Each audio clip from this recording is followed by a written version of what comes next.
Hey, this is Andrew Lim inviting you to go out on the limb. So I'm actually in Riga right now. In fact, I'm in Old Riga, which is the heart and soul of the Latvia's capital. It's also a UNESCO World Heritage Site. So here you can get, as you expect, a lot of churches, cathedral, beautiful Art Nouveau buildings that were built in the early 20th century during its heyday.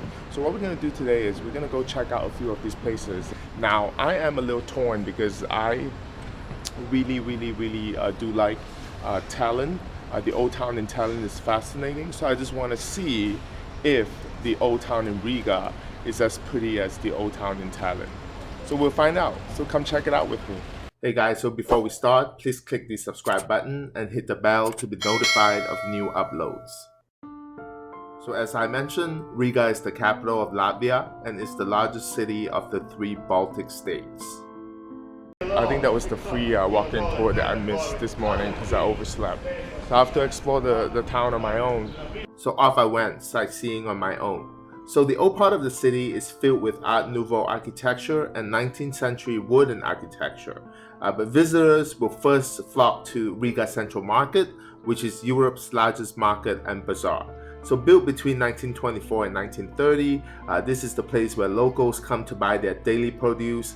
Place is huge. It's about 800,000 square feet wide with more than 3,000 vendors. Yeah, I couldn't finish all of them when I was there.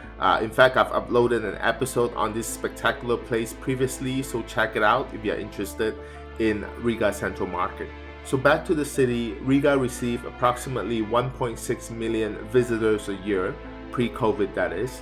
Visitors are attracted to this city for its old charming buildings, of course, cobblestone streets, very medieval Europe in fact, urban green space, super affordable, and some even call Riga the Paris of the Baltics. I will let you decide on that. So one of the more popular buildings in the city are these 3 buildings located side by side called the 3 Brothers.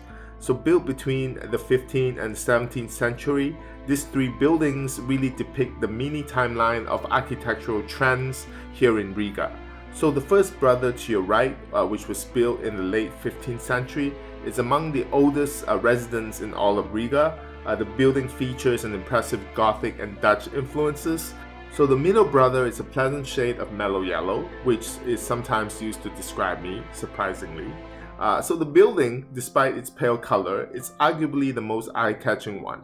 So built in the mid-17th century, it too features Dutch influences. So the youngest brother to your left came along shortly after the middle one. So built in the later half of the 17th century, its green facade is allegedly meant to be a mask to protect the property from evil spirits.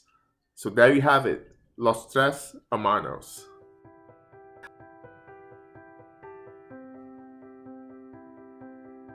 So House of Blackheads, it was built in the 14th century for the Brotherhood of Blackheads. So Brotherhood of Blackheads was a guild for unmarried merchants, ship owners, and foreigners in Riga. So today the House of Blackheads is a museum.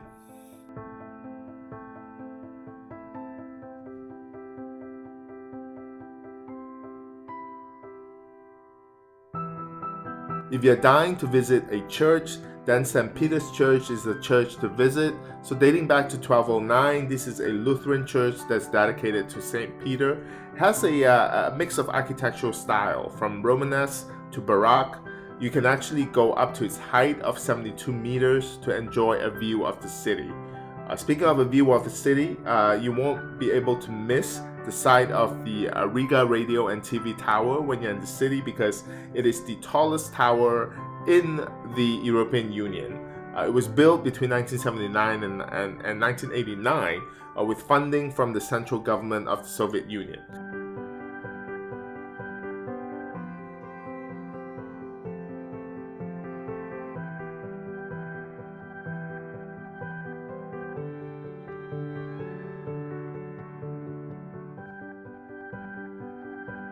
If you're still bored, you can actually take the hop-on, hop-off bus to tour the city.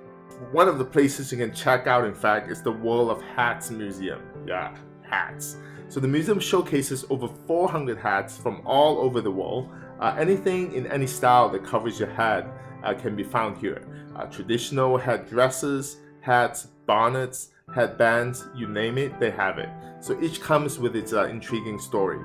And if you're inspired by this visit, you can top it off by visiting the Fashion Museum of Riga, where visitors can check out the evolution of fashion in this city.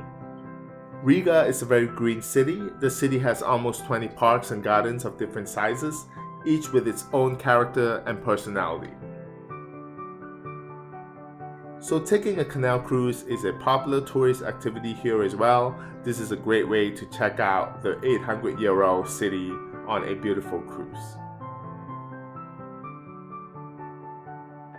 Yeah, so guys, that was quite a day of sightseeing. Definitely not as charming as Tallinn.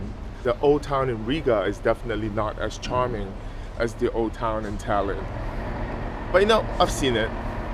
It's still pretty unique, but just not as unique as Tallinn. So there you have it. Riga is worth visiting when you're in the Baltic states.